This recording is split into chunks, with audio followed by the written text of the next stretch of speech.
নিন আপনার একটা জমি রয়েছে। আপনি একদিন জমিতে গিয়ে দেখলেন যে আপনার জমিটি বেদখল হয়ে গেছে। জমি দখলের অভিযোগে আপনি থানায় গেলেন। এখন এফআইআর থেকে তদন্ত পর্যন্ত পুরো প্রক্রিয়াটি আসলে কিভাবে চলবে?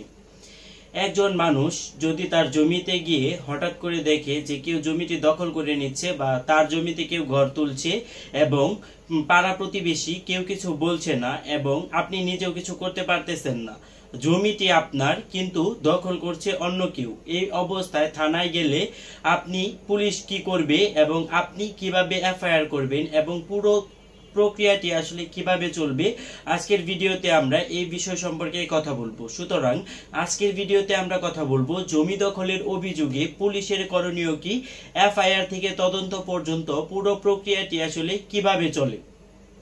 প্রথমে আপনি আপনার নিকটস্থ থানায় চলে যাবেন, গিয়ে একটি অভিযোগ দাখিল করবেন বা এফআইআর করবেন। এফআইআর করার ধাপসমূহগুলো হচ্ছে ঘটনার লিখিত অভিযোগ দিবেন। আপনি আবেদনপত্রে নিজের নাম, ঠিকানা, বিরোধী পক্ষের নাম এবং আপনার কতটুকু জমি রয়েছে সেই জমির বিবরণ, দখলের তারিখ এবং সাক্ষীর নাম উল্লেখ করবেন।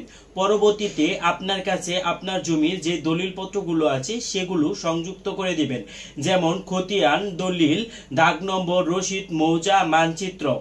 পরবর্তী কাজ হচ্ছে আপনি এফআইআর ফার্স্ট ইনফরমেশন রিপোর্ট করা হবে দণ্ডবিধি এর ধারা 447, 448, 506 এবং 379 ধারার আওতায় অপরাধের ধরন অনুযায়ী আপনার দলিলপত্র সংশোধন করে এফআইআরটি করা হবে। এফআইআর এর পরবর্তীতে আপনার কাজ হচ্ছে আপনি এফআইআর এর নাম্বারটি সংরক্ষণ করে ফেলবেন। পরবর্তী পদক্ষেপটি হচ্ছে অত্যন্ত গুরুত্বপূর্ণ এবং এর আইনি রেফারেন্স হিসেবে রয়েছে দণ্ডবিধি এর ধারা 447 অনুযায়ী অবৈধভাবে অন্যের জমিতে প্রবেশ করা ক্রিমিনাল ট্রেসপাস এক ধরনের অপরাধ। যদি ঘর তৈরি বা দখল উদ্দেশ্য হয় তাহলে শাস্তি হতে পারে 3 মাস পর্যন্ত কারাদণ্ড বা জরিমানা অথবা উভয় দণ্ড। পরবর্তীতে কাজ হচ্ছে পুলিশ অনুসন্ধান করবে যে আসলে বিষয়টি কি হয়েছে। আপনি এফআইআর করলেন এবং পরবর্তীতে বিষয়টি পুলিশ আমলযোগ্য হিসেবে নিল এবং তারপরে পুলিশের কাজ হচ্ছে পুলিশ বিষয়টিকে অনুসন্ধান করবেন, ইনভেস্টিগেশন অফ প্রসেস।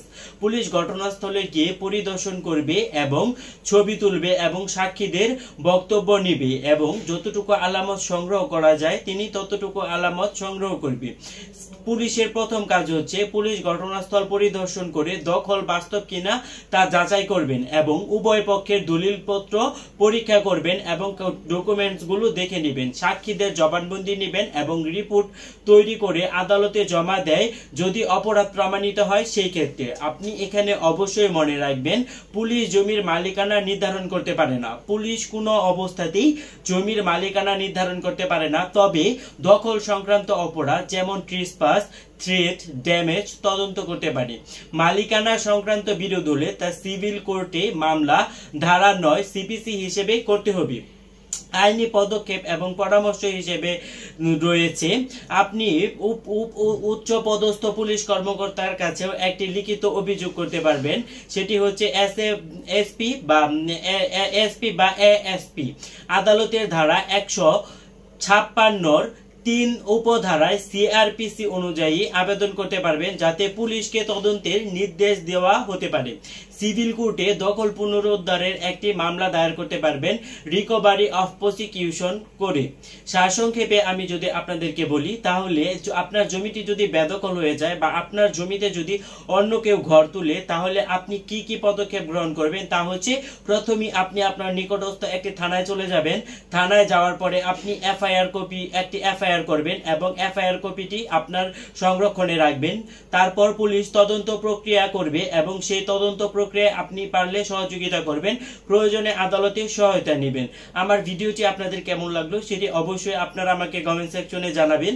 আর আমার চ্যানেল ল ইনফরমার বিডিকে সাবস্ক্রাইব